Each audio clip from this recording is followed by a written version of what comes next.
حضرت ربیہ بن کعب کہتے ہیں میری ڈیوٹی تھی رسول اللہ کو وضو کرانے کی۔ فرماتے ہیں میں رات کو نبی پاک کو وضو کراتا، کتنے دن گزر گئے وضو کراتے، تو ایک دن نبی پاک صلی اللہ علیہ وسلم نے پوچھا ربیہ تو شادی کیوں نہیں کرتا؟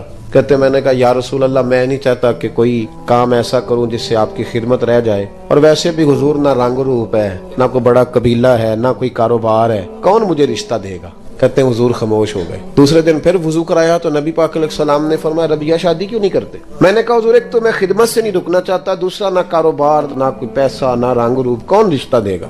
کہتے ہیں حضور پھر خاموش ہو گئے۔ جب میں باہر نکلا نا دوسرے دن تو میرے دل میں خیال آیا کہ تو کتنا بیوقوف ہے، حضور کو دلیلیں دیتا ہے۔ جب نبی پاک کہتے ہیں شادی کیوں نہیں کرتا تو تجھے کہنا چاہیے حضور جیسے دل کرتا ہے کر دے۔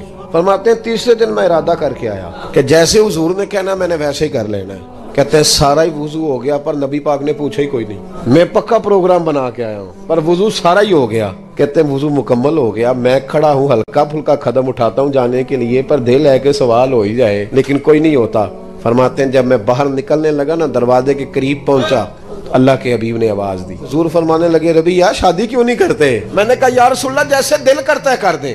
تو نبی پاک نے فرمایا جا فلانے سردار کے پاس جا، فلانے قبیلے کے فلاں سردار کے پاس، اور اسے کہہ کہ نبی پاک کہتے ہیں اپنی بیٹی کی شادی میرے ساتھ کر دو۔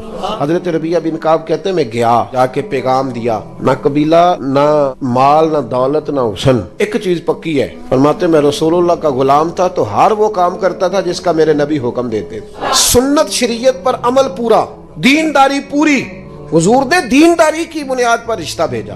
حضرت ربیہ بن کعب رضی اللہ تعالیٰ عنہ فرماتے ہیں کہ جب ان کے گھر گیا میں نے کہا حضور نے کہا رشتہ دے دو تو ماں اور باپ بچی کا ایک دوسرے کی طرف دیکھنے لگے، انکار نہیں کیا۔ باپ کہنے لگا حضور سے جا کے عرض کرنا میں شام کو آؤں گا۔ کہتے میں باہر نکلنے لگا تو وہ بیٹی پردے کے پیچھے سے بیٹی بولی، کہنے لگی غلام ٹھہر جا۔ کہتے میں روک گیا تو اپنے ماں باپ سے کہنے لگی ابا جی آپ کو میری فکر ہے نا، اب میری فکر نہ کریں، مجھے میرے نبی کے حوالے کر دیں۔ حضرت ربیہ بن کعب کہتے ہیں انہوں نے رشتہ دے دیا، یہ بھی شادی ہے پر طریقہ وہ جو بندے کو اللہ کا محبوب بنا دے۔ فرماتے ہیں نبی پاک نے حضرت حارثہ بن نعمان کو بلایا تو فرمایا بھی ادھر آ، اس نے اپنی بیوی کو حق مہر دینا تو گٹھلی کے برابر سونے کا بندوبست تو نے کرنا۔ پھر نبی پاک نے حضرت ابوبکر صدیق کو بلایا اور فرمایا اس کی بیوی کے لیے اور اس کے لیے دو جوڑوں کا بندوبست کر دے۔ فرماتے انہوں نے 2 جوڑوں کا بندوبست کیا تو حضور نے حضرت عثمان غنی سے ایک بکری کا بندوبست کر، میرے ربیہ نے شادی کرنی ہے۔ فرماتے ہیں کہ برات ایسے ہی گئی، حضور ساتھ گئے، شادی کر کے میں اسے لے آیا، حضرت عثمان بکری لائے، اسے ذبح کیا، زور کی نماز مسجد نبی میں پڑھی تو حضور نے فرمایا ابھی جتنے نمازی آئے ہو نا چلو آؤ میرے ربیہ کا ولیمہ کھائیں۔